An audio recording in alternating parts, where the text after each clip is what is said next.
गए हैं अपने अगले डिस्कशन में। ठीक है, इस वीडियो में हम डिस्कस करेंगे एफआईआर के इंपॉर्टेंट केसेस के बारे में। पिछले में एफआईआर एनसीआर पढ़ लिया, एफआईआर एनसीआर होता क्या है। ठीक है, अब इसमें पढ़ेंगे एफआईआर के कुछ important cases.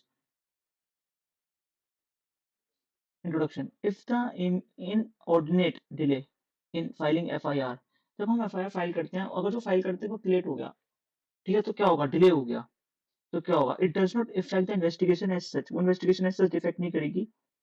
But at the trial stage, when the informant and the investigation officer appear as a prosecution witness, लेकिन जब ट्रायल स्टेज पे जो इन्वेस्टिगेटिंग ऑफिसर है as appear prosecution witness, the conduct may be view there, the testimony is suspicious, वो उस पे जो जज साहब हैं वो उस पे पूरी तरीके से उस क्रेडिबिलिटी को, मतलब पूरी तरीके से उस पर विश्वास नहीं कर पाएंगे अनलेस द प्रोसिक्यूशन, जब तक प्रोसिक्यूशन जब तक प्रोसिक्यूशन ये प्रूव ना कर दे कि ये सफिशिएंटली एक्सप्लेन्ड डिले, कि ये जो डिले है ये बहुत जेन्युइन है और सफिशिएंट है। जब तक डिले कोई सफिशिएंट रीजन नहीं दे पाएंगे ना एफआईआर लेट दर्ज कराने का, तब तक एफआईआर की थोड़ी जो वैल्यू होती है ना वो थोड़ी कम रहती है। अगर आपने एक बार डिले प्रूफ कर दिया कि ये डिले सफिशिएंट है, तो उसको कोई प्रॉब्लम नहीं होगी। The evidential value of testimony will be adversely affected हो जाएगी। And in such case if the prosecution case, दिक्कत कोई नहीं है, ऐसा ऐसा एज स्टैट्यूटरी प्रोविजन में डिले एफआईआर का कोई दिक्कत नहीं है, लेकिन एक परसेप्शन बन जाता है ना जज के माइंड में। ठीक है, तो prosecution such case solidly try the evidence and accused may be given benefit of doubt. जब उसको बेनिफिट ऑफ डाउट मिल जाएगा इस चीज का अक्यूज को कि हाँ भाई एफआईआर देर से डिले हुई थी और ये सब फंसाने के लिए करा जा रहा है, सॉरी समझी प्लानिंग है, अगर हुआ तो तुरंत क्यों नहीं एफआईआर करी, तो ये होता है। However where there is sufficient other circumstances evidence, बाकी जो एविडेंस के बेसिस पे जो आपने एविडेंस में प्रूव कर दिया कि डिले भी होना, ये भी होना, ये भी सब चीज आपने सही से प्रूव कर दी, तो एफआईआर डिले होने से दिक्कत तो होती है, लेकिन कोई मटेरियल इनक्योरेबल रिगलिटी है ये, मतलब क्योर हो सकती है। ठीक है, द कोर्ट में still convict the accused on the strength of such evidence despite the delay of lodging FIR. Got it, ये तो आपको प्रोसीजर समझ में आ गया। अगर एफआईआर लेट हो जाए तो उसका क्या करेंगे। ठीक है, अब इसके लिए इंपॉर्टेंट केसेस थे, देखो। अब देखो, the state of Punjab versus Gurbaksh Singh. In rape cases, rape and similar sexual offences के जो केसेस होते हैं, ऑफेंसेस रिलेटेड टू वुमेन, ठीक है, delay in lodging FIR is consider self explanatory. उनमें वो इन केसेस में, सेक्सुअल ऑफेंसेस के केस में एफआईआर लेट भी दर्ज हो जाती है तो कुछ इतनी प्रॉब्लम नहीं होती है। विक्टिम ऑफन फेस, क्योंकि विक्टिम जो है ना ऑफन फेस साइकोलॉजिकल ट्रॉमा और fear of social stigma, court therefore condone the delay. इसीलिए कोर्ट इस केस में बात की थी कि कोर्ट को इन केसेस में लॉजिंग एफआईआर में कोई adverse benefit of doubt of किसको नहीं देना चाहिए इन रेप केसेस में। ओके, ये जो केस था ना स्टेट वर्सेस अब ये केस है state of Haryana and others, Chaudhary Bhajanlal and others. It was held that on receiving information about the cognizable offense, जब कोई information मिलेगी cognizable offense के अंदर, police officer duty bound to register FIR and forward the report to magistrate. वो report magistrate को forward करेगा। This ensure prompt investigation and prevent foul play by the police. ये इसलिए कहा गया कि ताकि पुलिस ऑफिसर को फाउल प्ले ना कर पाए। ओके, कोई पुलिस वाला कोई फाउल प्ले ना कर पाए, ये उस चीज को रोकने के लिए तुरंत ही आप एफआईआर रजिस्टर्ड करोगे। एंड अगर नहीं करते हैं तो फिर क्या, मैंने बता दिया क्या कर सकते हैं। इन कंस्टेंट ऑफ सेक्शन, जैसे उसमें ये लिखा गया था, जब हम अरेस्ट के प्रोसीजर में ये लिखा गया कि तो अरेस्ट तब करोगे तो सेक्शन 154 और 173 डज नॉट टर्म, जैसे अरेस्ट के उसमें लिखा गया है कि आप अरेस्ट तभी करोगे जब रीजनेबल और सस्पिशियस होगा।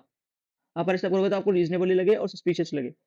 ठीक है, believed to be reasonable, ठीक है, reasonable suspicious लगे, then they demonstrate the legislative explicit aim to police officer no discretion to require the file a formal complaint as soon as to said they learn the crime fact and attempt the required in such a case shall not be understood।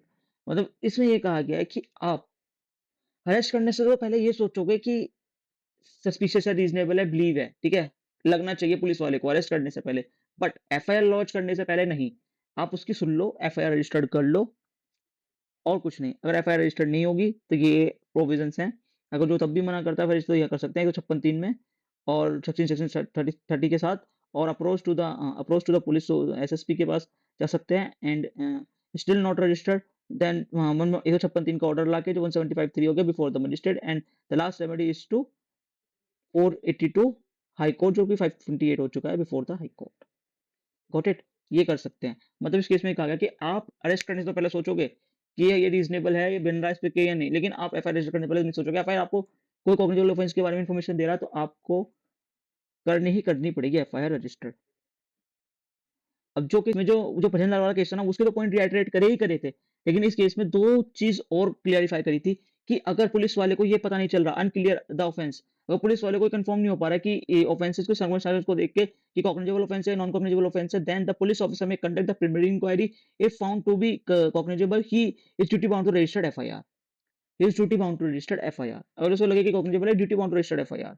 ठीक है, at the stage of registration the police officer can not question the genuineness of the FIR.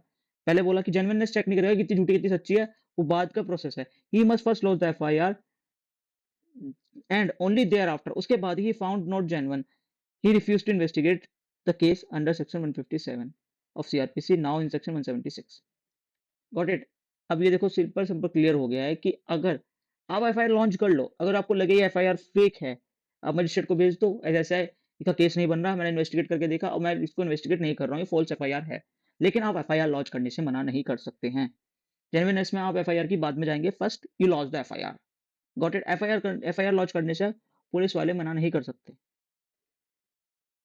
अब जो most important case है, Lalita Kumari versus state government of UP and others, most important case है। इसमें mandatory registration, the information disclose the cognizable offence registered FIR under section 154, now in section 173 is compulsory for police officer, has no description. Police officer में description नहीं है, आपको करनी पड़ेगी।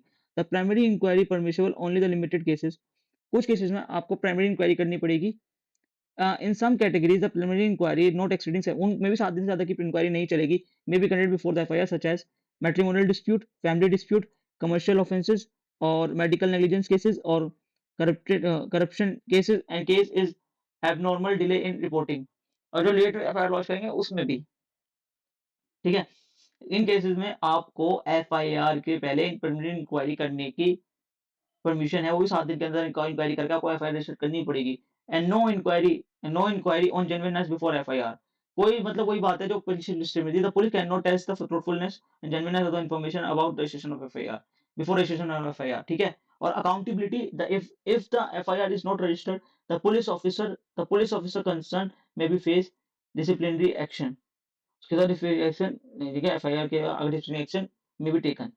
If the not registered the police officer concern में भी face disciplinary action, उसके खिलाफ कार्रवाई शुरू हो सकती है अगर वो ऐसा करता है तो। Purpose of FIR to set the criminal law in motion. जो इससे है ना, एफआईआर रजिस्टर करने से पहले, ये एफआईआर रजिस्टर करने का पर्पस इसलिए होता है कि आपको इनिशिएशन शुरू हो जाती है। एफआईआर से ही सबसे पहले केस बनता है। तो मैंने बताया था ना, एफआईआर से कंप्लेंट से सुमोटो एक्शन से, तो हम एफआईआर से स्टार्ट करा है हमने, तो एफआईआर को सबसे पहले इनिशिएशन हो जाता है, the law in motion, criminal law in motion शुरू हो जाता है and prevent multiplication of foul play by the police. इनका पर्पस यही था कि फाउल प्ले जो पुलिस के द्वारा करा जाता है वो ना हो। Okay, thank you.